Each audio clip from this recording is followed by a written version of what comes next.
In this video, you will learn how to activate a support tab in the Ivanti Mobile at Work application using Ivanti EPMM. The administrators must configure a policy in the Ivanti EPMM for the Support tab to display. The Support tab can display details such as contact information, support site link, and additional information. Please note that the policy is applicable to all iOS versions as supported by Ivanti EPMM. Click Policies and Configs in the Ivanti EPMM dashboard page to begin managing your policies.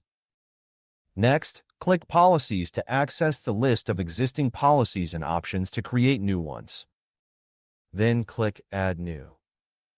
It displays the list of policies that you can create.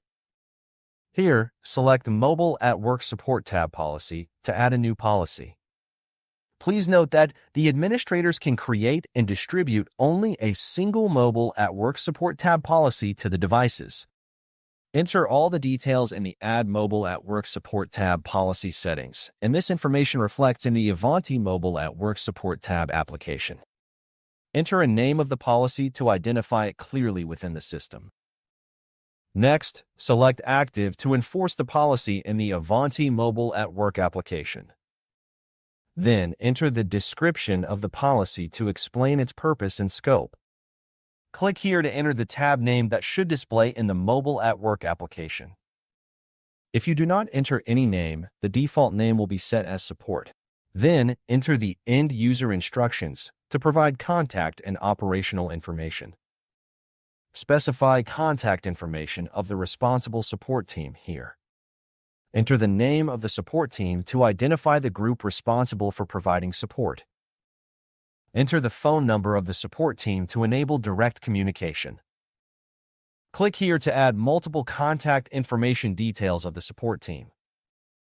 Enter the URL details of the support team here. Enter the name of the website in the field's name. Enter the support website URL for the users to access support information. Click here to add multiple URL details of the support team.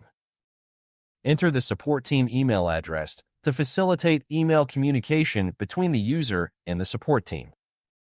Enter additional information for users contacting the support team to encourage user communication. In the end, click Save to store all the policy settings, and it activates the Support tab in the Mobile at Work application.